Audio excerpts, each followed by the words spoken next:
We've talked about the areas of nutrition where there's general agreement and not much controversy.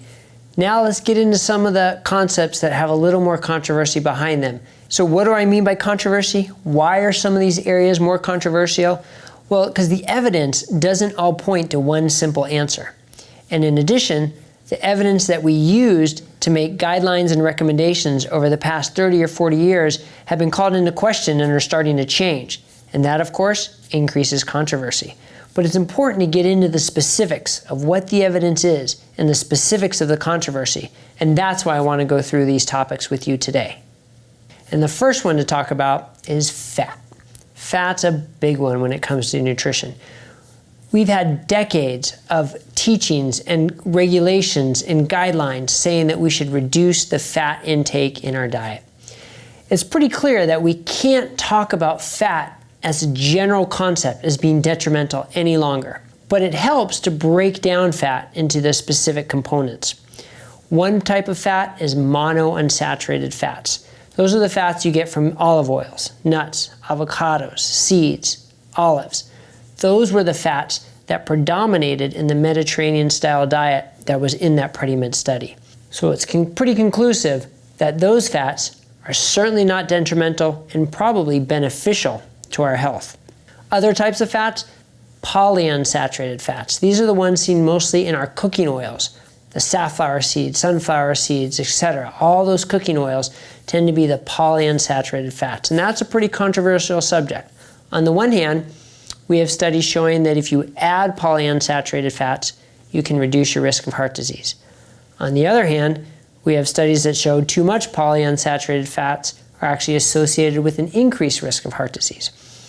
There's probably some threshold level there where when you go beyond, you're actually doing more harm than good. Why is that? It's not proven. I need to emphasize, we're not talking about scientific truth and randomized studies that prove any of this. These are the suggestions that we get from observational studies that are out there.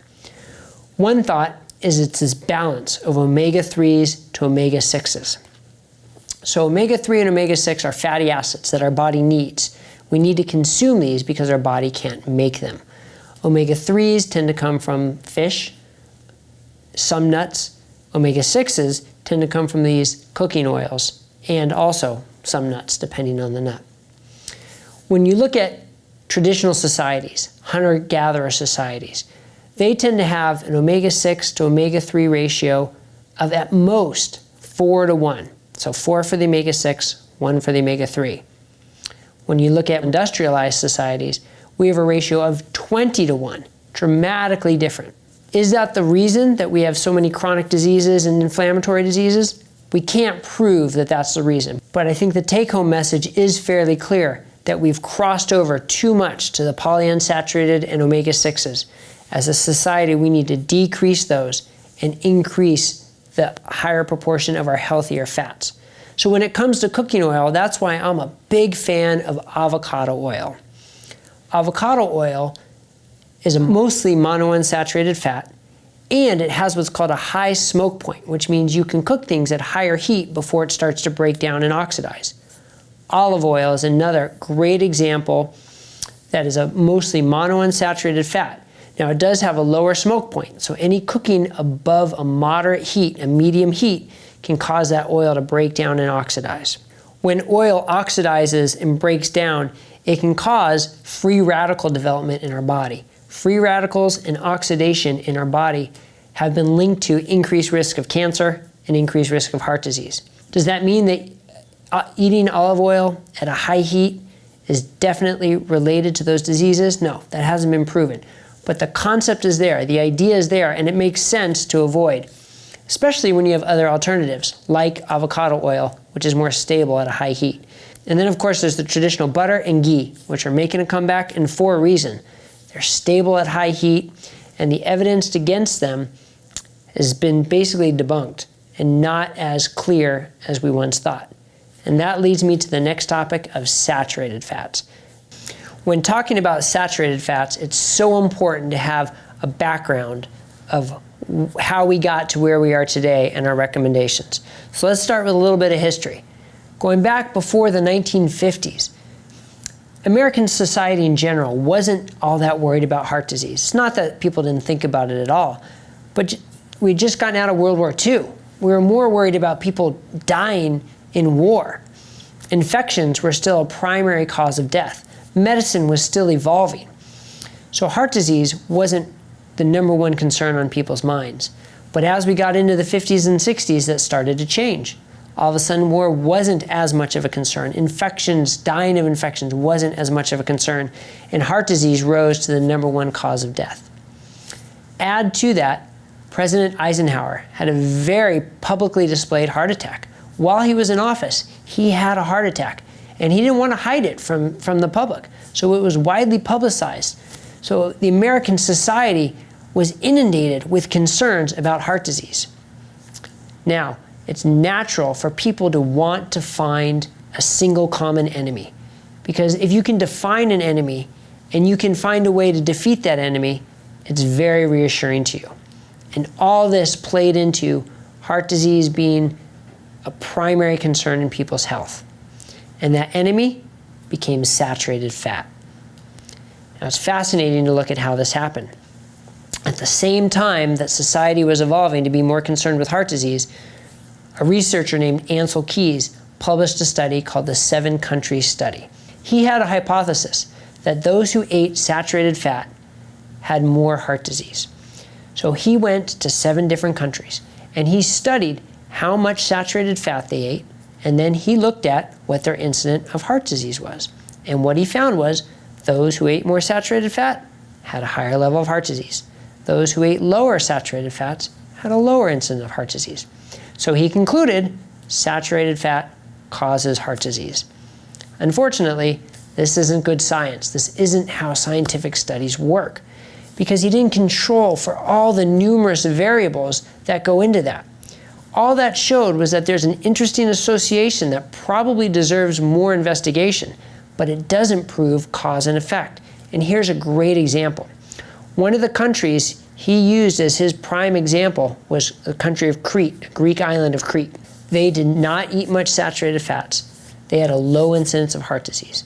But you know what else they did? They were all manual laborers. They worked all day long in the fields. They were physically active all day long. They lived on the Mediterranean Peninsula. They had an abundance of fruit and vegetables. So can you say for sure it was the low saturated fat that reduced their heart disease risk? I would argue it was probably the abundance of fruits and vegetables and their physical labor. Compare them to an industrialized society where most people are sitting, most people are driving, people aren't as active with their bodies, and they have more processed foods and sugars. No surprise that there was a difference. So that's the biggest problem with this study.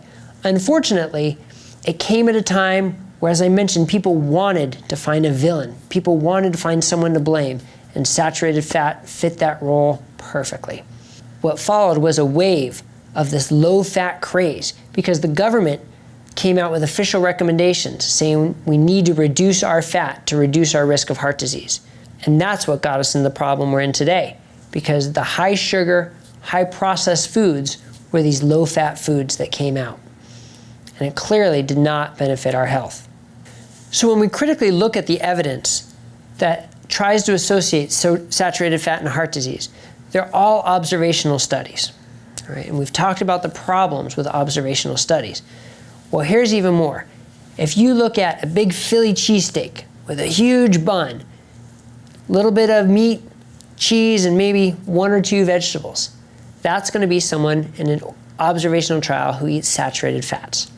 Now, what if you took someone who has a spinach salad with lots of fresh vegetables and 4 ounces of grass-fed steak on top?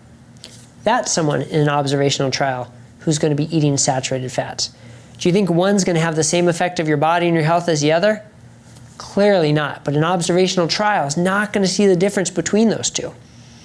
Also, the one who eats the Philly cheesesteak is probably also having the Coke to go with it. It's not having an extra side of veggies, and maybe even getting the fries and the chocolate shake. So there's so much more that goes into this. So a meta-study, a meta-analysis, is a study that looks at as many trials out there as they want to include and try to come up with an overall conclusion about a topic.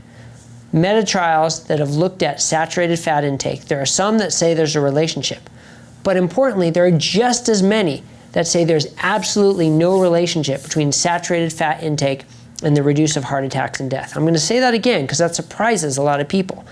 There are just as many meta-analysis studies that show there is no clear relationship between eating saturated fats and the risk of heart attack and death.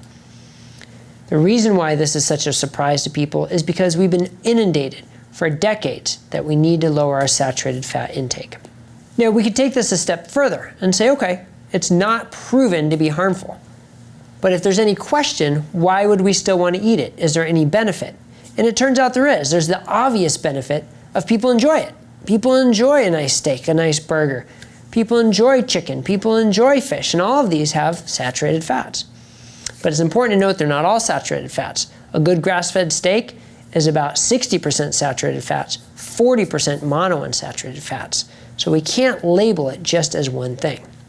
So there's the enjoyment factor, but there's also the potential beneficial factor of the monounsaturated fats. There's also the protein, the vitamin B. There's something called conjugated linoleic acid, which is also thought to be beneficial for our health. So there are some aspects that can be beneficial to our health. So my big point is saturated fats can be an important component to an overall healthy nutritional eating pattern, but it shouldn't be the primary component.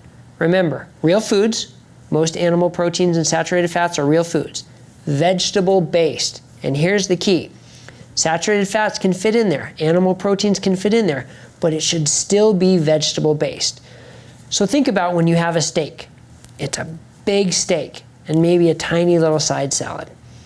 We have to change that to being vegetable-based. So instead, have the big salad with a little bit of the steak, a little bit of the chicken, 4 to 6 ounces, size that can fit into your palm. That's how you can, in a healthy way, incorporate animal fats and proteins into a real foods, vegetable-based, Mediterranean-style way of eating. And when you talk about saturated fats, we also have to talk about dietary cholesterol. So initially it was felt that if you eat dietary cholesterol, cholesterol in the food, you will increase your body's cholesterol and increase your risk of heart disease. Well, that has also been reversed. In fact, the American College of Cardiology and the governmental guidelines have now eliminated the direct association between dietary cholesterol and the risk of increased cholesterol and heart disease. When we talk about dietary cholesterol, we're predominantly talking about eggs or shellfish because they tend to have a high concentration of cholesterol. So when it comes to eggs, I'm a big proponent of eggs because of that reason. Dietary cholesterol does not increase your heart disease risk. And what do egg yolks have? Vitamin A, vitamin D, vitamin E, vitamin K. They've got omega-3 fatty acids. They've got so many healthy things. It's almost like taking your multivitamin right there. So adding eggs to a real food, vegetable-based nutritional pattern is so important and can really increase how full you feel and can increase your enjoyment. And that's why I think we need to substitute more of the bagels and cereals and simple carbohydrates and sugars breakfast for a vegetable-based egg dish. And you can see our bonus video that shows you exactly how to make this. Another interesting topic when it comes to eating fat is the ketogenic diet. Now, a ketogenic diet basically means eating a high enough percentage of fat that our body has a low level of insulin and it turns on our own fat stores to break down our fat stores for energy. Now, to do this, you need to consume about 70 to 80% of your calories from fat, which can be challenging to do. But here's an important point to remember. When you compare that type of eating to a low-fat type of eating, and you look at weight loss, the ketogenic diet, the high-fat diet, tends to have greater weight loss, greater fat percentage loss than the low-fat diet. You've heard me say time and time again, weight loss does not always equal health. So I'm not saying that's a healthier way to eat, but it's a very important concept to show that for weight loss, it's even better. So we need to reframe our thinking. Eating fat doesn't make us fat. In fact, eating fat can help us lose fat. Fat is not the enemy. Instead, we have to think of healthy ways to incorporate the fat into our nutrition.